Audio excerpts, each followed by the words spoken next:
Ada api.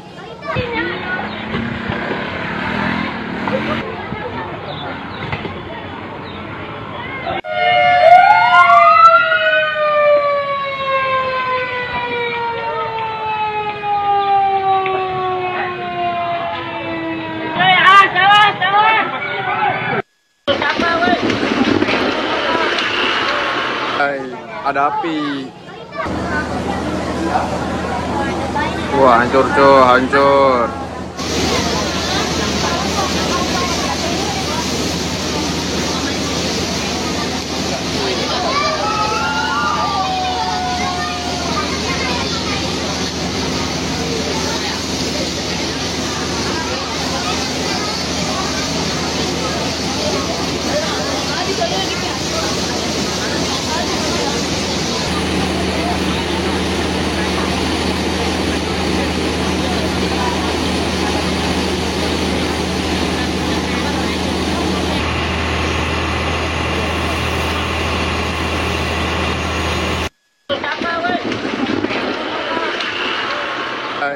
Ada api.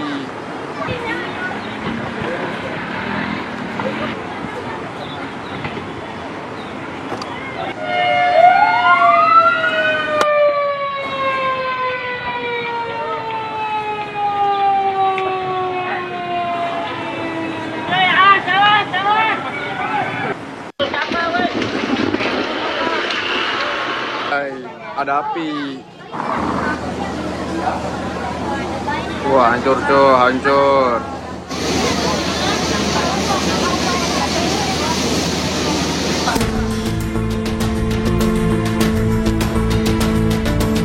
Menindaklanjuti arahan Presiden Republik Indonesia Prabowo Subianto atas adanya kasus manipulasi harga beras dan beras oplosan, Menteri Koordinator Bidang Pangan berencana menghapus beras medium dan beras premium dari pasaran. Nantinya hanya akan ada 2 klasifikasi, yaitu beras dan beras khusus. Menurut Menko Bidang Pangan Zulkifli Hasan, hal ini dilakukan agar tak ada lagi yang bermain-main soal beras premium. Nah, melihat pengalaman itu, maka beras nanti kita akan buat hanya satu jenis beras saja. Beras ya beras, sudah. Ya, tidak lagi medium dan premium. Ya beras, ada satu lagi namanya beras khusus. Jadi cuma ada 2. Satu beras yang disubsidi oleh pemerintah, pupuknya, irigasinya, dan lain-lain, itu namanya beras yang dihasilkan produksinya oleh petani kita. Satu lagi beras khusus. Beras khusus akan ditentukan berdasarkan izin dan memiliki sertifikat yang dikeluarkan oleh pemerintah. Beras khusus yang dimaksud merujuk pada jenis beras tertentu dengan kualitas tertentu, misalnya beras pandan wangi, beras basmati, dan beras japonika. Diharapkan dengan adanya penghapusan kelas beras, maka praktik culas penjualan beras tidak sesuai dengan label kemasan dapat teratasi. Tim TV One mengabarkan.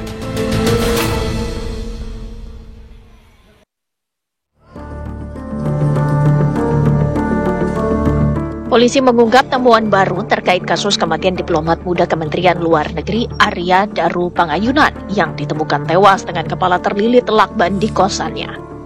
Dari hasil penyelidikan terungkap fakta bahwa sebelum tewas di kamar kosnya di Menteng, korban sempat naik ke lantai 12 gedung Kemlu. Kabid Humas Polda Metro Jaya Kombes Pol Ade Arisham Indradi menyampaikan jika berdasarkan rekaman kamera pengawas, didapati korban membawa tas gendong dan tas belanja. Namun saat korban turun dari rooftop, tas sudah tidak tampak di bawah Arya. Jadi hasil pendalaman terhadap CCTV yang ada di gedung Kemenlu tempat korban bekerja, kemudian hasil pemeriksaan saksi-saksi yang dilakukan oleh penyelidik, maka diduga tanggal 7 Juli 2025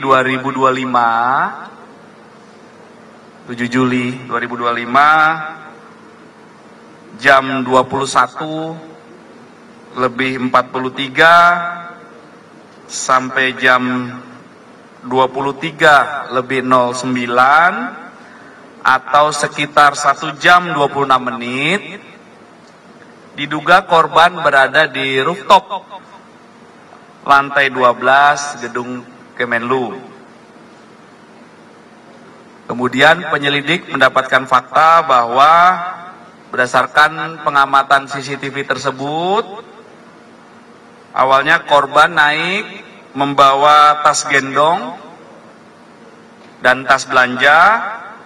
Kemudian saat turun, korban sudah tidak membawa tas gendong dan tas belanja. Inilah fakta yang ditemukan. Ya, ini masih dikumpulkan terus, kumpulan fakta-fakta, nanti kesesuaian, apa yang dilakukan korban di sana, dan lain sebagainya. Penyidik telah memeriksa 15 orang saksi, termasuk dari lingkungan kos, tempat kerja, keluarga korban, dan orang-orang yang terakhir berkomunikasi dengannya. Selain itu, polisi juga mengungkap jika korban ditemukan dalam kondisi wajah tertutup plastik dengan lilitan lakban berwarna kuning. Hingga kini, penyidik belum berhasil menemukan telepon genggam milik korban yang diduga dapat membantu mengungkap motif kematiannya. Korban ditemukan dalam kondisi wajah tertutup plastik, kemudian terlilit lakban berwarna kuning di tempat tidurnya, kemudian tertutup selimut. Korban di atas tempat tidurnya ditemukan dengan menggunakan kaos dan celana pendek.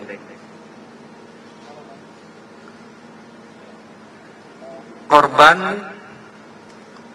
ditemukan di kamar kosnya.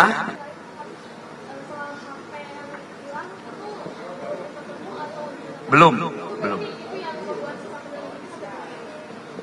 Tadi kami sampaikan, kami tidak menemui hambatan dalam proses ini. Ya.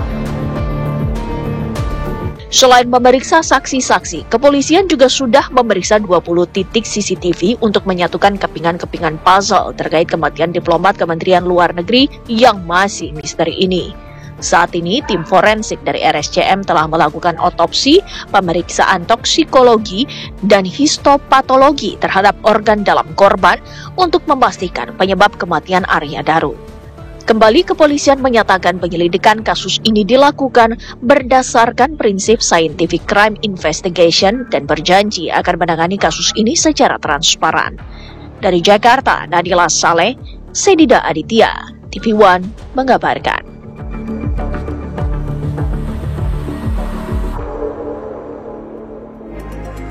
Pagi, Assalamualaikum warahmatullahi wabarakatuh. Selamat pagi pemirsa, selamat pagi Andi Kumala. Bagaimana hari ini? Ya, di belakang kita sudah banyak yang lari. Kita kasih pantun dulu buat pemirsa. Lari pagi bareng yang cantik dan yang tampan. Cakep. Apa kabar Indonesia Pagi kembali menyapa pemirsa TV One, begitu ya? Cakep. Andi Kumala, biasanya kalau habis lari lapar.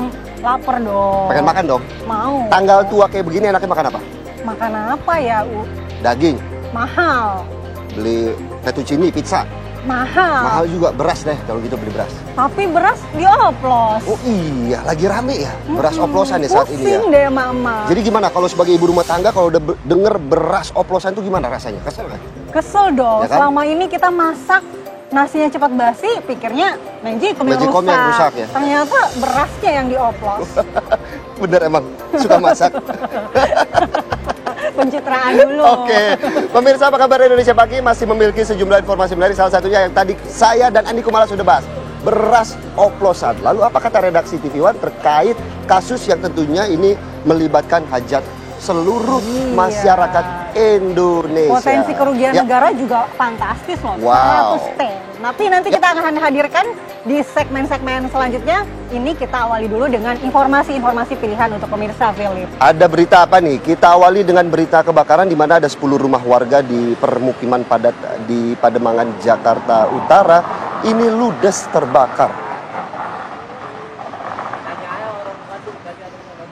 Kepulan asap disertai kobaran api membumbung dari atap rumah warga di Jalan Ampera 4 RT 1 RW 8 Pademangan, Jakarta Utara pada Sabtu siang. Banyaknya material bangunan yang mudah terbakar membuat api terus membesar dan menjalar ke bangunan-bangunan lain. Warga baru mengetahui terjadi kebakaran setelah mencium aroma seperti kabel terbakar dari salah satu rumah yang dijadikan tempat usaha konveksi yang disusul kepulan asap. Kalau kita saksikan cukup mengerikan ya, kebakaran ini cukup besar. Bagaimana terjadi di permukiman padat penduduk ya. 10 rumah ya.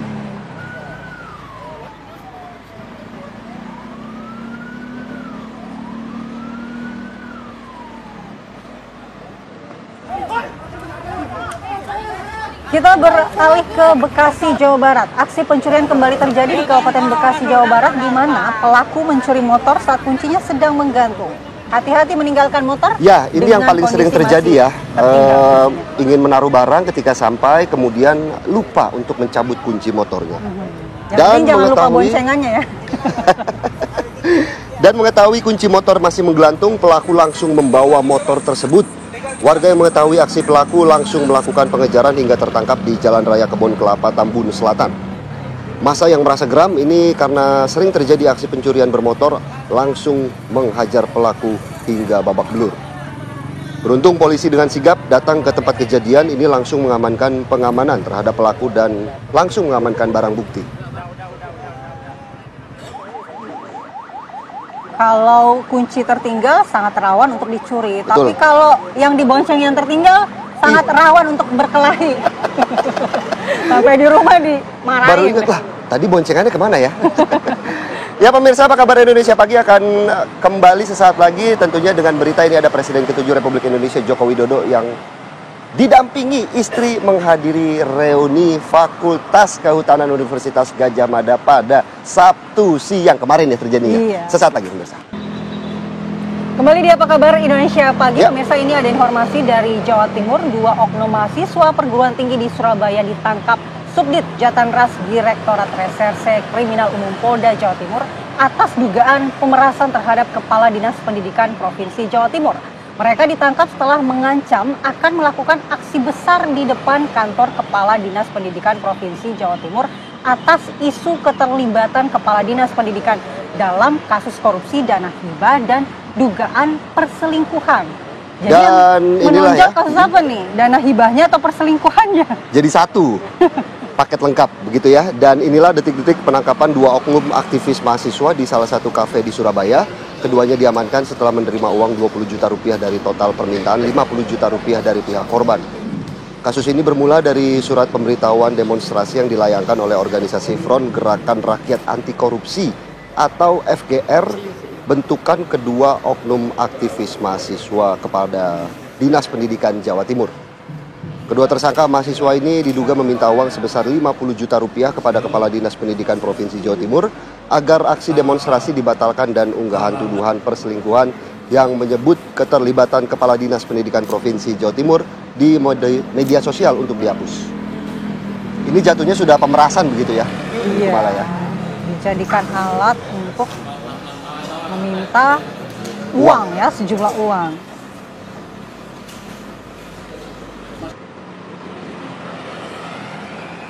Adi Kumala tanggal 17 mau ikut lomba apa? Lomba tarik tambang. Tarik tambang, ada yang nangkep lele. Nangkep belut, kok nangkep lele. Oke pemirsa, 17 Agustus di upacara peringatan Hari Ulang Tahun 17 ke 80 Republik Indonesia tahun ini akan digelar di Istana Merdeka, Jakarta. Penetapan ini disampaikan Menteri Sekretaris Negara Prasetyo Hadi. Menurut Mensesnek, masyarakat tetap bisa mengikuti jalannya upacara meski tidak masuk area istana ya semuanya. Presiden terdahulu dan juga Wapres terdahulu semuanya akan diundang. Semua boleh datang. Saya mau datang. Siapa tahu ada upacara, ada ini ya, lomba nangkep lele kalau di Kamu nangkep lelenya sebelum upacara atau sesudah upacara?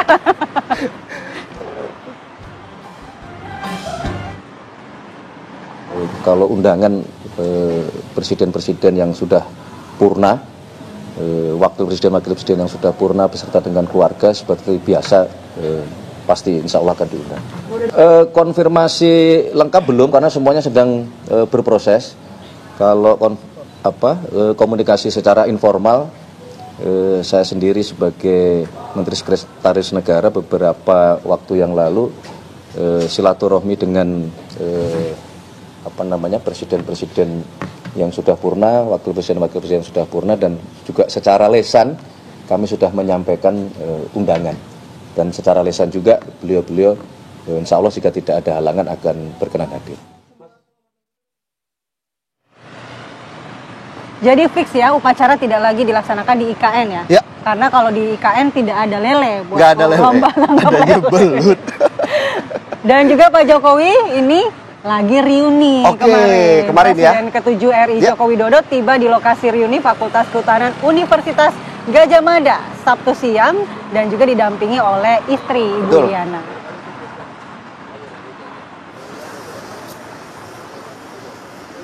Nah, ini dia pemirsa bagaimana Jokowi bersama istri Iriana tiba di lokasi pelaksanaan acara sekitar pukul 10:20 siang.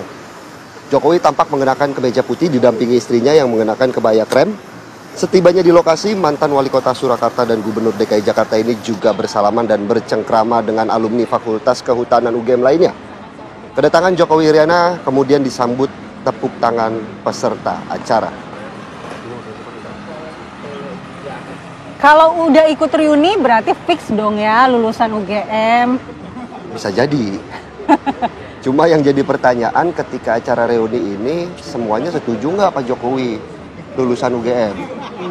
Ya? Setuju dong, nih ketawa-ketawa. Tapi kalau dari pembuktiannya masih kita tunggu ya. Kita tunggu. Ijazahnya asli apa tidak?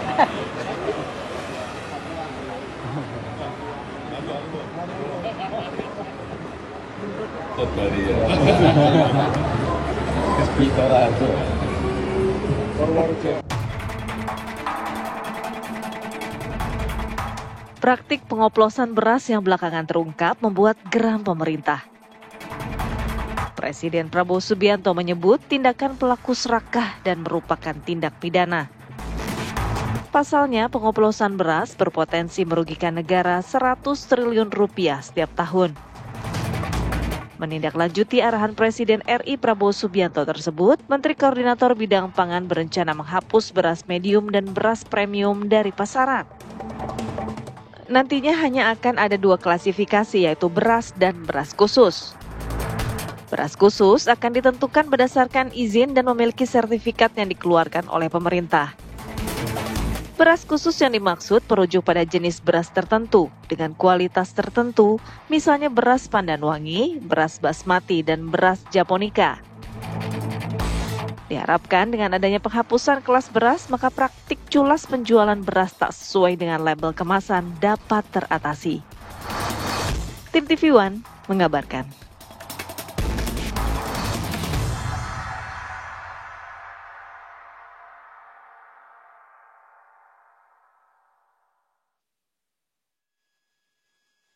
Kasus beras oplosan ini semakin membuat pusing ya Nikumala. Di tanggal-tanggal tua mau makan apa selain beras bingung begitu ya. Mau beli beras, beras oplosan. Jadi mau beli apa buat makan di tanggal tua Nah begini? itu, apa sebenarnya dampak langsungnya ya beras oplosan ini juga terhadap masyarakat dan bagaimana kita menyoroti hal ini agar segera dicarikan solusinya dan juga masyarakat tidak khawatir. Kita akan bahas apa kata redaksi bersama dengan pimpinan redaksi TV One, Bapak Lalumara Satria Wangsa. Selamat pagi, Bang Mara. Selamat pagi, Pak Mara. Iya, Bang Mara, ini katanya kerugiannya 100 T. Apakah hampir ini 100 triliun. Ya, hampir 100 T. Apakah ini sudah termasuk kejahatan ekonomi yang luar biasa atau seperti apa redaksi melihatnya? Kalau melihat apa yang disampaikan Pak Presiden dengan kemarahan yang luar biasa, ya memang ini merugikan. Yang tidak seharusnya masyarakat membayar sebesar itu. Jadi kan ini beras yang pertama dikurangi takaran. Yang dibilang 5 kilo ternyata 4,5 kilo. Terus bukan beras yang di blending. Nah ini sumber blendingnya apa? Apakah dari beras subsidi atau beras yang memang tidak premium dijual dengan harga yang tinggi, yang keuntungan bagi si yang blending. Tapi ini akan menyulitkan bahwa sampai ke pasar modern pun ini kan terkena dampaknya karena gitu. Jadi kita berharap bahwa masalah beras oplosan ini bisa diselesaikan dengan cepat sesuai proses hukum yang berlaku. Betul. Tapi di sisi lain, redaksi perlu mengapresiasi Kementerian Pertanian. Pertama, satu, kita dengan waktu yang relatif singkat bisa mencapai swasembada pangan, di mana cadangan beras nasional di gudang Bulog itu tertinggi dalam sejarah. Hampir 4 juta ton, sekitar itu. Kedua, artinya dengan cadangan sebesar itu, kita tidak lagi impor, yang pada akhirnya kita bisa menghemat devisa. Di sisi lain, ya dengan keadaan seperti ini, kita relatif tenang. Meskipun dulu kita kalau Thailand, Kamboja, Vietnam, ataupun India menghentikan ekspor, pada sekarang kita tidak pengaruh, justru kita akan ekspor. Itu satu. Yang kedua, bahwa masalah pangan ini, memang Kementan ini agresif, kita demikian harus apresiasi. Pertama, pada sebelumnya kan beliau juga, Kementan, Menteri Amran, juga membongkar soal minyak goreng, yang juga hampir sama, mengurangi takaran. Dan masalah-masalah soal pangan ini, kita berharap bahwa cepat selesai. Karena ini akan menekan pengeluaran daripada masyarakat. Gitu. Dan Kementerian Pertanian bersama dengan Satgas Pangan juga cukup cepat bergerak untuk mengantisipasi dan tidak pandang bulu. Artinya kan kasus beras oplosan ini kan juga melibatkan merek-merek besar. Iya, kita berharap demikian bahwa Satgas Pangan Mabes Polri juga bergerak cepat. Dan Presiden juga perintahkan bahwa Kejaksaan dan Mabes Polri untuk segera secepat mungkin mengusut masalah ini. Karena ini memang dampaknya besar, merugikan. Ini kan pengeluaran yang seharusnya tidak sebesar itu oleh masyarakat, tapi jadi keluar gitu. Dari kasus ini tentu ada oknum yang pasti membuat hal ini terjadi, Bang. Bagaimana kita melihat? Kita berharap bahwa Mabes Polri lewat Satgas Pangan maupun Kejaksaan dapat memproses ini dengan cepat. Tentu dengan hati-hati, dengan memilih, dengan kami yakin bahwa pasti hati-hati karena ini sampai ke pasar modern. Betul. Yang akan diperiksa gitu. Jangan sampai ada agak terganggu pasokan. Memang aneh, memang paradok di saat kita swasembada pangan, tiba-tiba harga beras naik. Yang semestinya kan tidak. Untungnya Menteri Amran cepat bertindak dengan jajaran Kementerian Pertanian dan Mabes Polri akhirnya menemukan penyebabnya gitu. Tapi kalau dari redaksi sendiri melihat Presiden Prabowo Subianto kemarahan ini begitu besar. Wajar. Ini yang paling besar karena kan ini kan juga cukup mengganggu asta cita dari Presiden Prabowo Subianto sebagai penghasil padi nasional terbesar begitu, Pak. Pangan juga menjadi concern utama Presiden Prabowo. Pak Presiden Prabowo kan salah satu targetnya kan 3. Beliau sampaikan selalu kan seperti ada view, food, energi, water. Untuk food kita sudah mencapai swasembada pangan. Memang abis ini kan beliau berharap bahwa swasembada di bidang energi, bahwa kita tidak tergantung lagi pada energi impor gitu. Dan abis itu pengelolaan air bersih. Kita berharap bahwa masalah pangan ini cepat selesai. Dan memang dengan swasembada ini seharusnya petani diuntungkan. Di sisi lain konsumen juga tidak diberatkan kan gitu. Ada keseimbangan di sini. Kalau kita lihat kan ini adalah beras-beras premium dalam kemasan. Bagaimana redaksi melihat celah yang bisa dilakukan dari beras oplosan ini? Apakah dari jalur distribusinya, dari pengawasannya, atau seperti apa, Bang? Memang ini ada keterlibatan pada oknum pengusaha. Memang ada potensi keuntungan yang besar di sini. Memang praktek blending, mixing itu terjadi di mana baik kan sebelumnya juga di migas dan sekarang di beras. Nah, ini terjadi karena memang ada potensi untuk itu, untuk mencari keuntungan. Dan kita apresiasi keputusan pemerintah terakhir lewat Kemenko Pangan Pak Julhas bahwa beras hanya 2 sekarang, beras dan beras khusus. Kan? Betul. Nah, beras khusus pasti sepertinya ke beras subsidi. Kalau kemudian melihat sendiri Pak kesejahteraan petani di seluruh Indonesia yang juga ikut meningkat, seperti apa melihat kasus ini akan cukup berdampak pada mereka, Pak?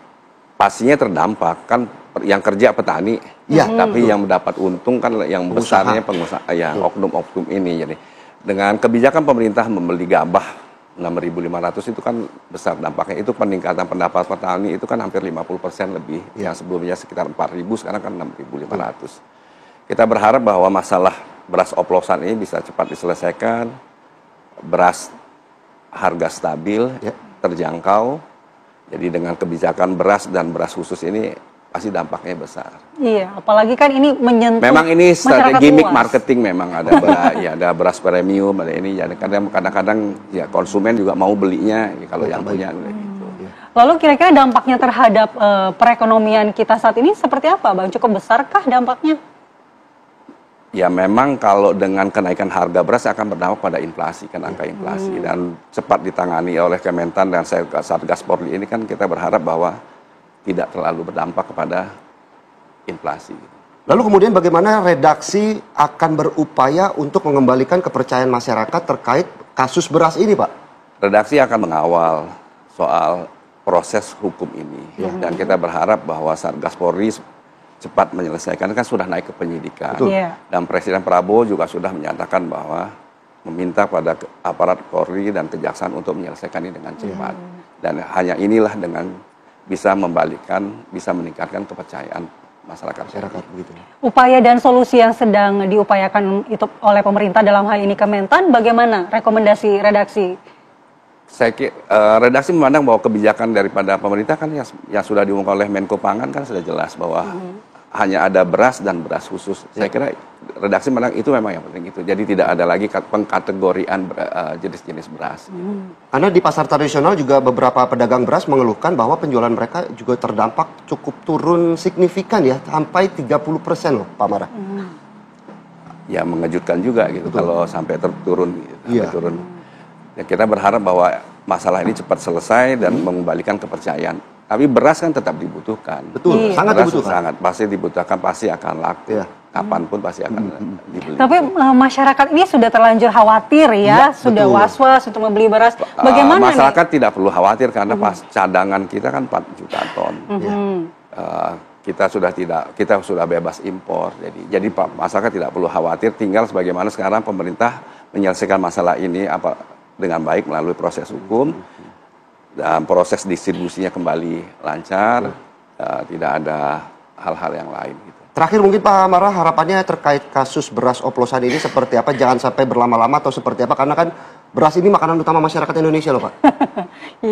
Satu-satunya jalan adalah proses hukum ini. Kita berharap bahwa cepat selesai. Tapi kan Satgas Polri sudah menaikkan ini menjadi untuk ke penyidikan, ke tingkat penyidikan. Artinya tidak lama lagi akan ketahuan siapa yang bermain di sini. Gitu. Oke, jadi kita perlu angkat topi kepada Kementerian Pertanian, Polri, dan juga Satgas Pangan juga yang. Jadi kita berharap kita angkat tangan juga kepada pemerintah yang dengan cepat kita bisa swasembada pangan. Kita tidak lagi tergantung kepada beras impor. Dampaknya besar, bukan hanya pada cadangan kita sendiri. Satu adalah kita bisa menghemat devisa yang lumayan besar soal pangan ini.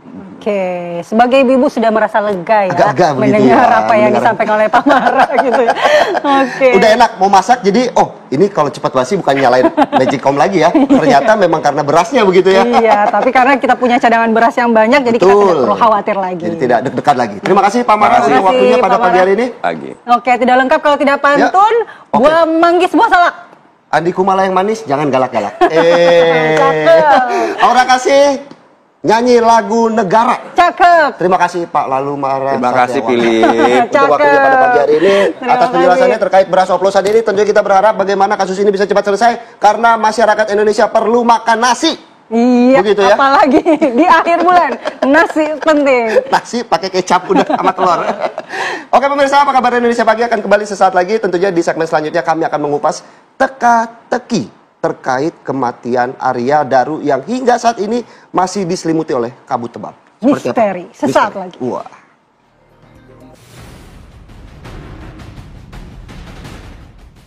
Diplomat muda ahli Kementerian Luar Negeri Indonesia, Arya Daru Panguyunan, 39 tahun, ditemukan tewas dengan kondisi wajah terlilit isolasi atau lakban berwarna kuning di sebuah kosan di Jalan Gondang Dia Kecil, Menteng, Jakarta Pusat. Dari hasil pemeriksaan sementara, polisi tidak menemukan tanda-tanda kekerasan pada jasad korban. Selain itu, polisi juga menyebut barang milik korban juga tidak ada yang hilang. Polisi belum menemukan indikasi pembunuhan dalam kasus ini. Berdasarkan keterangan istri, korban diketahui memiliki riwayat penyakit GERD dan kolesterol. kemarin disebutkan bahwa salah satu barang yang kerap dibawa Arya Daru berupa ponsel hilang dan belum ditemukan. Diduga ponsel yang hilang tersebut memiliki motif berkaitan dengan isu yang privasi dan sensitif. Apakah kematian diploma muda Arya Daru memang akibat bunuh diri atau memang sengaja dibunuh? Hingga kini publik masih menunggu kepastian terkait penyebab kematian korban yang masih menunggu hasil otopsi, termasuk hasil pemeriksaan histopatologi dan toksikologi. Tim TV One mengabarkan.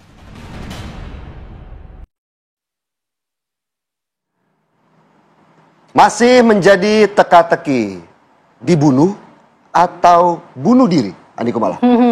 Ataukah ada penyebab lainnya? Ya. Kita belum bisa memutuskan secara prematur. Betul. Karena kita masih menunggu hasil penyelidikan kepolisian. Ya. Lalu bagaimana update terkini dari TKP? Ya. Saat ini kita akan bergabung dengan rekan kita Virgi Dainas yang sudah berada di lokasi. Selamat pagi Virgi, ada informasi terbaru apa yang Anda dapatkan dari lokasi? Maksud kami Sekarwanda, bukan Virgi Dainas ternyata ya, ada Sekarwanda di lokasi. Ya, baik. Selamat pagi, Philip, Mala, dan juga pemirsa. Betul sekali bahwa hampir 2 minggu kasus kematian dari diplomat muda Arya Daru Pangayunan hingga saat ini masih belum terungkap. Namun, fakta-fakta baru sudah mulai bermunculan, yang mana ini sudah dirilis dari pihak kepolisian. Diketahui Arya Daru ditemukan di dalam kamar kosnya dalam kondisi kepala tertutup plastik dan juga dilakban. Dan jika dapat saya gambarkan, di belakang saya ini merupakan tempat kejadian perkara di mana Arya Daru ditemukan di dalam kamar kosnya dalam kondisi meninggal. Jika saya bisa menjelaskan situasi terkini dari kediaman Arya Daru sendiri, sangat sepi pemirsa, tidak terlihat adanya aktivitas apapun dan kunci dari gerbang juga tertutup dan juga tidak terlihat adanya orang-orang yang melakukan aktivitas di dalam kos-kosan tersebut. Begitu juga dengan ada tulisan palang yang bertuliskan tutup, yang mana artinya masyarakat ataupun warga umum ini tidak dapat mengakses ke dalam kediaman dari Arya Daru Pangayunan. Arya Daru sendiri tinggal di kos-kosan ini dan diketahui ia tinggal di kamar 105. Dan ini ada fakta baru di mana ada 3 kunci yang dimiliki dari kamar kos yang dimiliki Arya Daru ini, di mana 3 kunci tersebut terkunci dari dalam. Ada jenis kunci manual ataupun gagang pintu, yang mana ini artinya bisa dibuka ataupun ditutup dari luar maupun dalam, dan juga kunci slot ataupun manual yang hanya bisa dikunci dan dibuka dari dalam. Dan yang ketiga ada kunci berjenis smart door lock, yang mana ini membutuhkan akses kartu yang hanya diketahui dan juga dimiliki oleh korban. Dan saat diketahui dan juga dilakukan olah TKP, ketiga kunci ini juga dalam kondisi terkunci dari dalam, sehingga ini juga menjadi pertanyaan bagi masyarakat, siapa yang sebenarnya mengunci pintu tersebut. Selain itu juga diketahui ada rekaman CCTV yang menunjukkan Arya ini sempat datang ke Kementerian Luar Negeri, di mana ia membawa tas ke rooftop lantai 12 gedung Kemlu. Namun ketika turun, dirinya tidak membawa tas tersebut. Dan polisi juga sudah memeriksa sebanyak 15 orang saksi, yang salah satunya ini juga merupakan tetangga kos, kemudian lingkungan di sekeliling kos, kemudian juga rekan kerja dan juga pihak keluarga. Pihak Kompolnas juga ikut turun dan mengidentifikasi dari kasus ini, dan mereka mengatakan bahwa ada 3 lokasi penting yang harus diselidiki lebih mendalam. Salah satunya adalah kos-kosan milik Arya Daru, kemudian pusat perbelanjaan dan juga gedung Kementerian Luar Negeri. Dan di sisi lain, hingga saat ini juga masih belum diketahui di mana sebenarnya keberadaan telepon genggam ataupun handphone milik Arya Daru, karena memang itu merupakan kunci penting yang harus dimiliki oleh pihak kepolisian untuk mengidentifikasi bagaimana sebenarnya dari kejadian yang dialami oleh Arya Daru. Dan juga hasil uji lapor juga sudah dilakukan dan masih terus dilakukan pendalaman.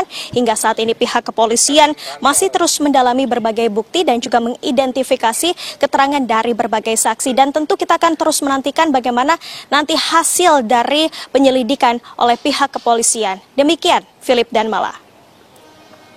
Baik, terima kasih atas laporannya Sekarwanda dari TKP pembunuhan ataupun dibunuh dari sosok Arya Daru begitu ya. Iya, masih dicari tahu ya, Masih apakah dicari ini tahu. pembunuhan Betul. ataukah bunuh diri atau seperti apa. Tapi di media sosial sudah ramai berseliweran bahwa ini para netizen, detektif netizen, berspekulasi bahwa Arya Daru ini dibunuh, Andi Kumala. Iya, apakah mendadak detektif. terlalu prematur untuk menyatakan bahwa Arya Daru dibunuh? Akan kita bahas sesaat lagi. Kembali di Apa Kabar Indonesia Pagi, Ya. pemirsa. Mengenai misteri kematian dari diplomat Kemenlu Arya Daru Pangayunan. Diharapkan ini masyarakat tidak dulu mentah-mentah mempercayai spekulasi yang berkembang di sosial Betul. media, di publik, mengenai penyebab kematiannya. Karena ini polisi masih terus melakukan penyelidikan. Nah, mengarah kemanakah penyelidikan kepolisian dan apakah analisa-analisa yang selama ini berkembang sudah bisa menghasilkan titik terang atau menjurus pada suatu penyebab tertentu? Kita akan bahas dengan narasumber kita yang sudah hadir di studio dan juga melalui sambungan Zoom. Di studio sudah ada Prof. Ci Juliati Hisham, kriminolog UNJ. Selamat pagi, Prof. Selamat pagi, Prof. Sehat, Pagi Prof? juga, alhamdulillah. Semakin seru kayaknya ya membahas ini, banyak penasaran sekali ya. spekulasi. Penasaran, betul. Kemudian Dan juga sudah terhubung dengan kami melalui sambungan Zoom ada Komjen Purnawirawan Susno Duaji selaku Kabareskrim Polri 2008-2009. Selamat pagi Pak Susno. Selamat pagi, TV One sekalian. Selamat pagi, Prof. Gitu. Pagi juga, Pak Oke, Susno.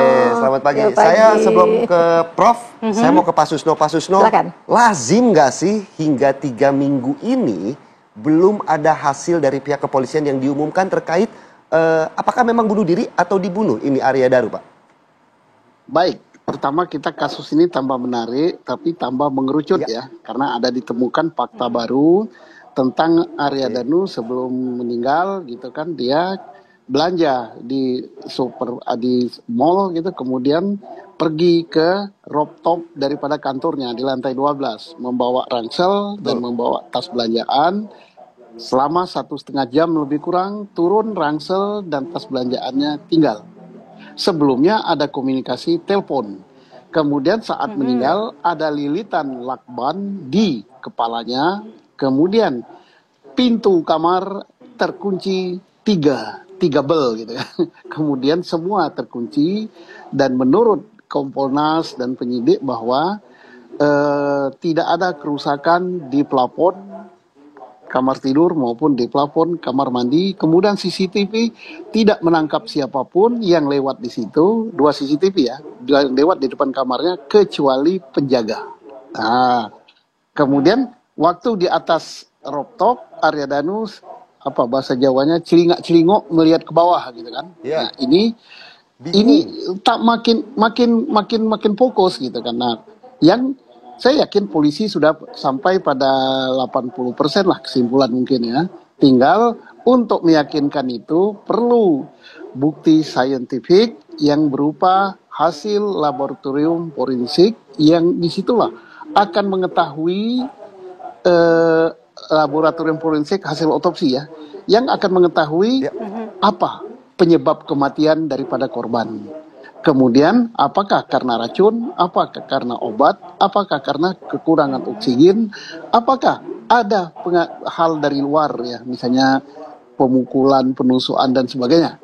Kemudian akan diketahui juga perkiraan meninggalnya jam berapa. Nah, melihat situasi ini, kalau saya berpendapat ya, yang paling menentukan, yang paling urgent dari semua ini adalah hasil daripada membuka laptop dan membuka HP daripada korban.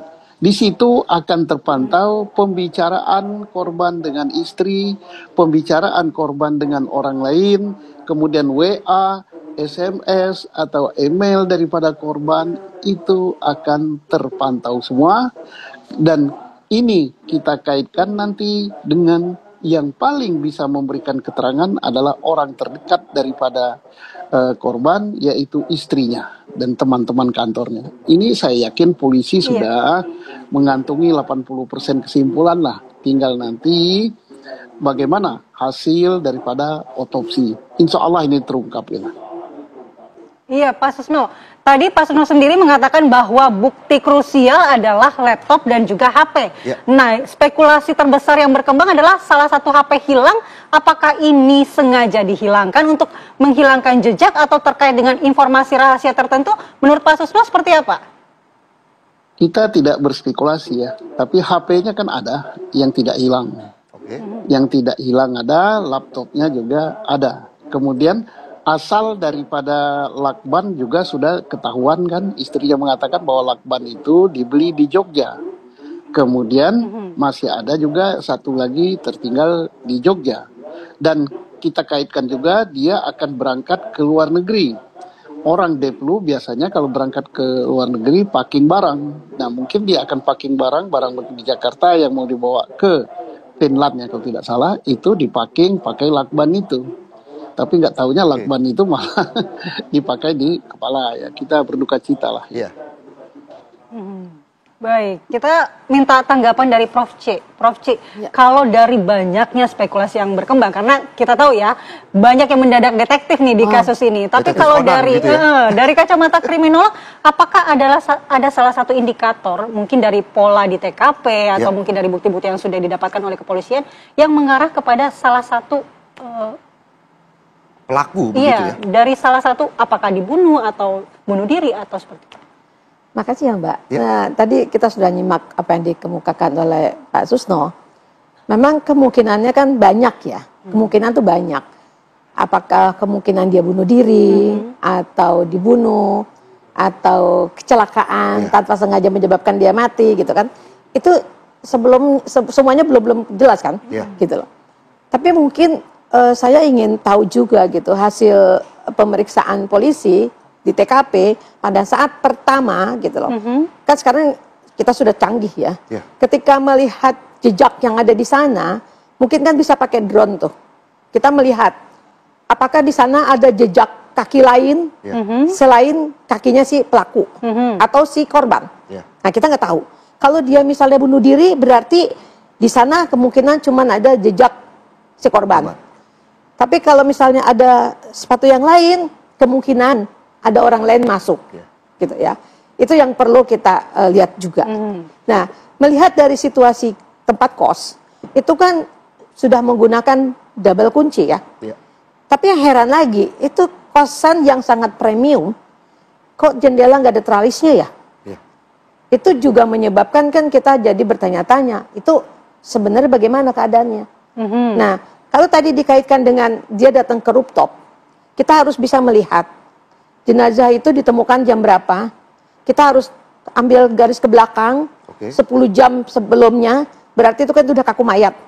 Nah, 10 jam sebelumnya itu berarti kita bisa memperkirakan korban itu terakhirnya kapan.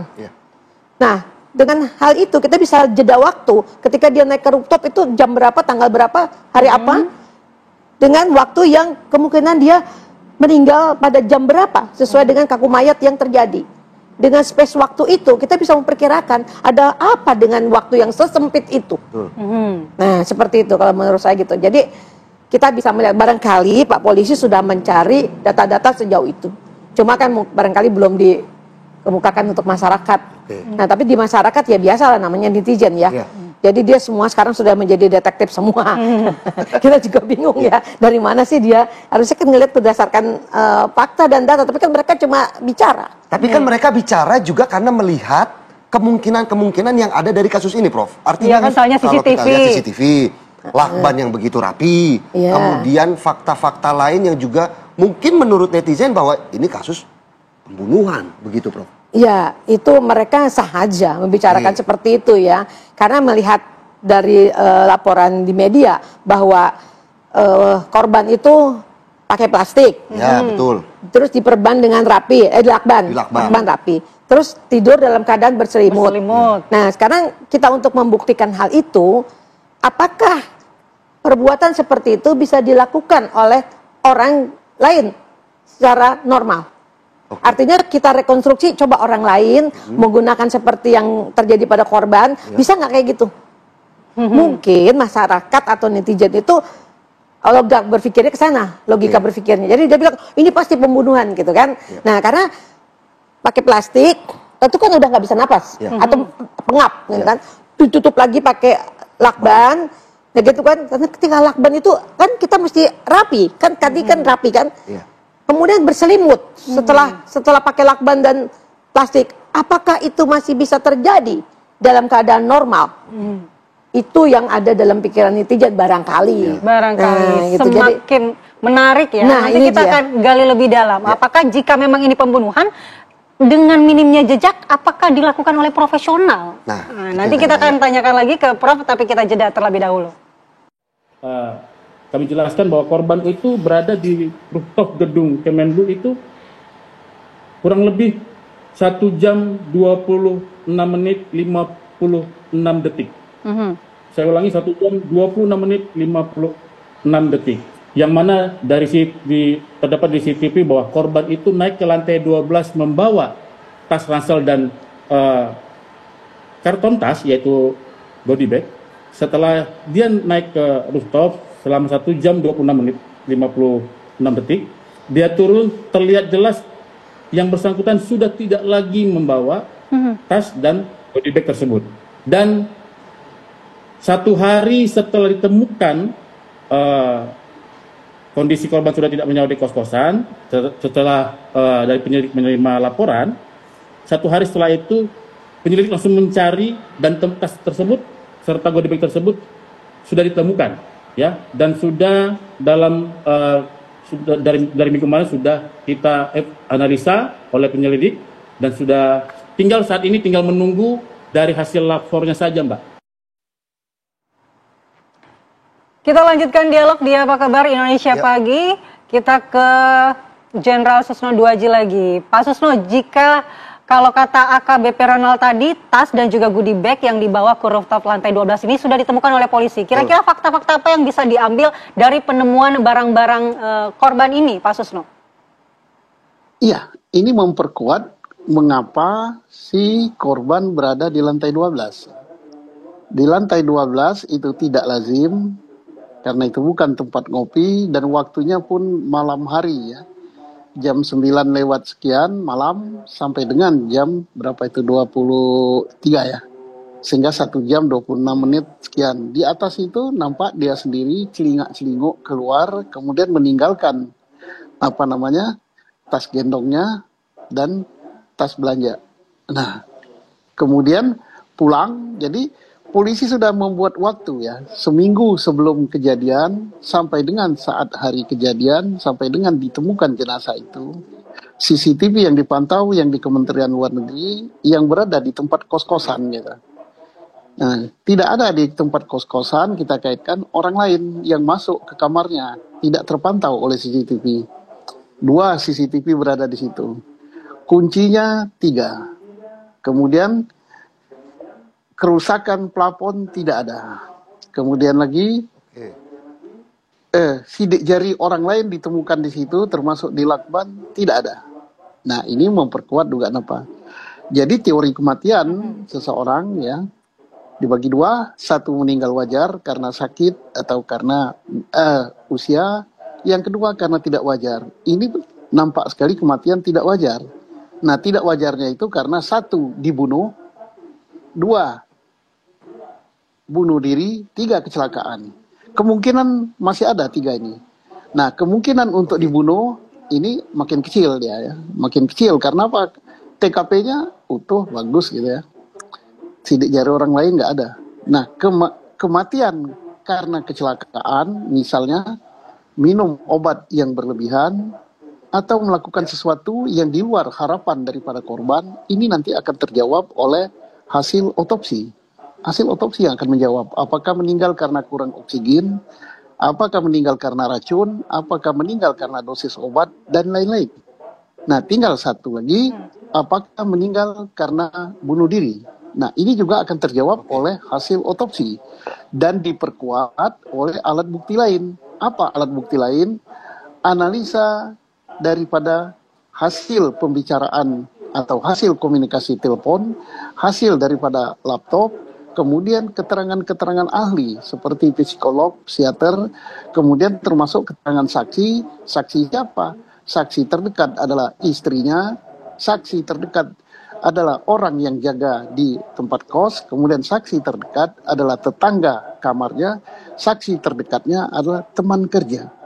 Polisi tidak akan mengumumkan hasilnya sebelum mendapatkan bukti-bukti forensik. Karena itulah yang akan mendukung daripada keterangan-keterangan yang didapat Polri yang tidak akan terbantahkan. Tentang netizen berpendapat lain itu bagus. Biar aja itu kreatif dan itu pasti dipantau oleh Polri. Karena setiap pendapat netizen itu disaring oleh Polri menjadi teori-teori polisi yang satu persatu dianalisa. Nggak apa-apa. Ya biarlah netizen berpendapat gitu karena perhatiannya sangat besar dan mendorong Polri untuk bekerja lebih bagus lagi. Kalau salah polisi bekerja maka akan banyak dapat hujatan gitu. Ya. Baik Pak Susno, Anda sebagai mantan Kabar Reskrim sendiri melihat kasus seperti ini dengan begitu banyaknya kejanggalan-kejanggalan yang ada, apakah ini suatu kasus yang memang cukup sulit atau rumit untuk dipecahkan seperti itu? Tidak, berkali-kali dari awal saya katakan ini kasus yang paling lengkap ya. Beda dengan penemuan jenazah di dalam karung yang dimutilasi, yang siapa korbannya pun tidak dikenal. Jadi polisi harus mengidentifikasi jenazah dulu. Kalau ini korban jelas, kemudian alamat, nama, identifikasi jelas, CCTV ada, bahkan ditambah lagi CCTV yang ada di Kementerian Luar Negeri, kemudian sidik jari ada, kemudian HP ada, laptop ada, saksi ada, saksi istri, saksi penjaga, saksi tetangga kamar, saksi teman kerja. Jadi ini suatu kasus yang sangat lengkap, tinggal penyidik Polri bagaimana merangkai puzzle ini didukung alat bukti forensik yang namanya physical evidence yang tidak terbantahkan. Lengkap sekali ini. Mengapa lama? Karena ada beberapa yang di luar kemampuan Polri untuk mendapatkannya. Apa itu? Hasil daripada melacak komunikasi yang berada di HP ataupun berada di dalam laptop itu bukanlah di tangan Polri, itu di tangan operator daripada telepon. Apakah itu teleponnya Telkomsel, apakah kartu Halo, apakah XL dan sebagainya. Polri harus mengirim surat meminta rekaman-rekaman itu. Yang kedua, hasil otopsi. Polri tidak melakukan otopsi sendiri, tetapi pakar-pakar di bidang itu, pakar toksikologi, pakar bedah, kemudian seluruh organ tubuh diambil sampelnya.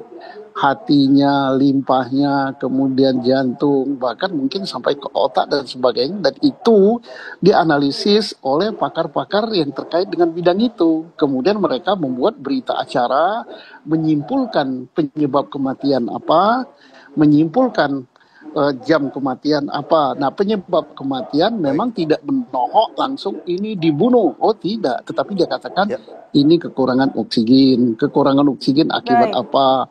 Oh ini karena ya begitulah. Baik, terima kasih Pak Susno. Saya ke Prof. Ci.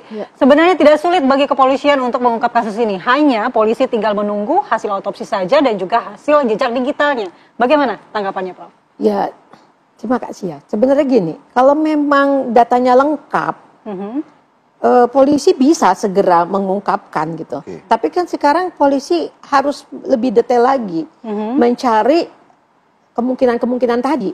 Kalau misalnya dia memang mati bunuh diri, kan harus dicari bunuh dirinya karena apa, faktor apa yang menyebabkan dia bunuh diri dan sebagainya. Baru nanti dikaitkan dengan hubungan dengan tetangga kosnya, dengan bagaimana dengan teman-teman di kantor, bagaimana hubungan dengan keluarganya. Kan seperti itu. Kalau misalnya dia bunuh diri, berarti ada permasalahan. Nah, kalau misalnya dia dibunuh, kan Pak Polisi juga harus mencari motif apa ya yang menyebabkan dia dibunuh. Apakah terkait dengan masalah internal atau dengan eksternalnya. Nah, ini yang harus kita cari.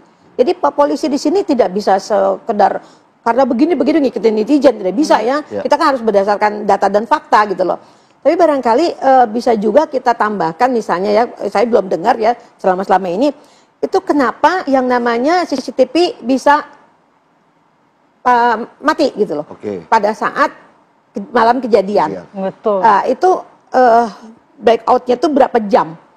Nah, apakah itu bisa ditanyakan kepada orang yang ada di sana, misalnya pada penjaga kos atau kepada pemilik kos? Karena biasanya servernya itu kan adanya di mereka, gitu. Mungkin itu bisa menambah data barangkali untuk pihak kepolisian agar supaya bisa kita lihat sehingga kronologis CCTV pada malam itu lengkap, karena biasanya CCTV itu kan 30 hari. Iya, betul. Nah gitu kan, dia kan kapal ini kan baru tanggal 8, berarti kan biasanya dia harus sampai tanggal 30. Berarti kalau belum diutak-atik menurut saya ya, itu kan berarti masih lengkap. Nah gitu, nah sekarang katanya tidak lengkap. Nah itu mungkin menimbulkan kecurigaan. Nah itu juga barangkali yang netizen jadi detektif. Tapi Prof, kalau Prof sendiri melihat dari kacamata Prof sendiri melihat secara kasat mata begitu ya TKP dari penemuan korban begitu. Apakah ini memang sesuatu hal yang lazim bunuh diri begitu? Ya, kalau kita katakan apakah ini bunuh diri yang lazim, kalau dari datanya gitu kan, dia pakai plastik, kemudian dilakban, kemudian habis dilakban terus dia pakai selimut gitu, ya agak sulit diterima ya. Walaupun tidak ada penemuan kalau dari Pak Susno sendiri minim jejak. Ya minim jejak, kalau minim jejak di era sekarang ini tuh semua bisa terjadi. Misalnya, kalau katanya nanti arahnya pembunuhan, berarti si pelaku menggunakan handscoon. Profesional, pakai sarung tangan, pakai sarung sepatu, sehingga tidak nampak data, ya kan? Jadi tidak ada jejak. Nah, kemudian ada kunci yang maksudnya bisa saja dari jendela itu. Kemudian dia keluar, dia masukin, dia kuncikan pintunya, dia keluar, kan bisa. Kalau memang seperti itu. Tapi kan kita ini datanya belum lengkap. Masih menunggu begitu. Masih menunggu. Nah, gitu. Jadi kita mau melihat ini arahnya seperti apa. Menurut saya masih ada data yang perlu dicari oleh pihak kepolisian atau memang belum diumumkan. Itu tadi loh penyebab CCTV-nya itu blackout itu kenapa gitu loh. Nah, apakah sudah ditanya juga sama pihak penjaga kos dan pemilik kos?